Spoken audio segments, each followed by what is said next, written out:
సంవత్సరాల్లో కూడా మీరు వేసిన ఓటుతోటే ఈ ప్రాంతానికి కౌన్సిలర్ గా మీకు సేవలు అందించిన మీ అందరికీ అందుబాటులో ఉంటూ మీకు ఒక సోదరునిగా అన్న తమ్ముడిగా మీకు కొడుకుగా మీ అందరికీ అందుబాటులో ఉంటారని చెప్పి చేస్తున్నా.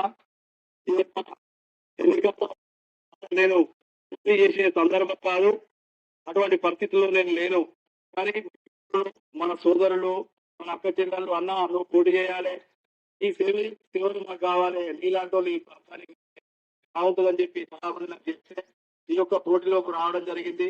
వచ్చిన తర్వాత చాలా సమస్యలు, చాలా బెదిరింపులు నా ఎంపీలో కూడా ఎన్నోసార్లు ఫోన్ చేసి ఇంటి తిరగని చెప్పడం జరిగింది.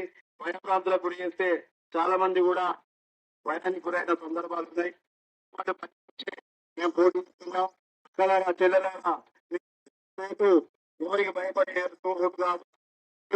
అభివృద్ధికి మీ యొక్క మంచితనానికి జరిగే పోరాటంలో ఈ యొక్క ఓటు వేసి మీరందరూ నన్ను గెలిపించాలి.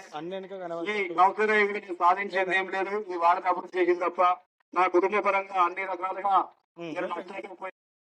మీరందరూ కూడా నా యొక్క పరిస్థితిని చూసి నన్ను దీవించి నాకు ధైర్యాన్ని మీరందరూ ఉంచాలని చెప్పి కూడా కోరుకుంటున్నా. నా సందర్భం తెలుసు, నా పరిస్థితి తెలుసు, ఏ సందర్భంలో ఉన్నా ఏ బాధలో ఉన్నా మీ అందరికీ తెలుసు. నా బాధను కూడా మీరు అర్థం చేసుకొని మీకు నేను ఒక అన్న లెక్క ఉంటానని చెప్పి కూడా చెప్తున్నా. దయచేసి అక్కలారా చిన్నవాడికి వచ్చిన వాళ్ళందరూ కూడా కారు గుర్తు పోటేసి ఈ గెలుపుతున్నా నా బాధ కొంచెం పోతుంది కావచ్చు అని నేను అనుకుంటున్నా.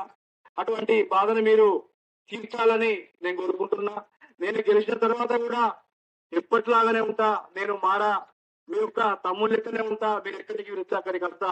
మీరు అర్ధరాత్రి ఫోన్ చేసినా నేనంతా నేను ఒక పాలకుని కాదు, మీకు సేవకుని అని చెప్పి నేను చెప్తున్నా. మిత్రులారా, దయచేసి అర్థం చేసుకొని మీ అమూల్యమైన ఓటు వేసి నాకు గెలిపించాలని చెప్పి ఈ కార్పొరేట్ అభివృద్ధికి కూడా నేను పాటుపడతానని చెప్పి కోరుకుంటూ ఈ అవకాశం ఇచ్చే మీ అందరికీ ధన్యవాదాలు. అదే విధంగా 11 జరిగే ఎన్నికల్లో కారు గుర్తు కూడా ఓటు వేసి భారీ మెజారిటీతో గెలిపించండి.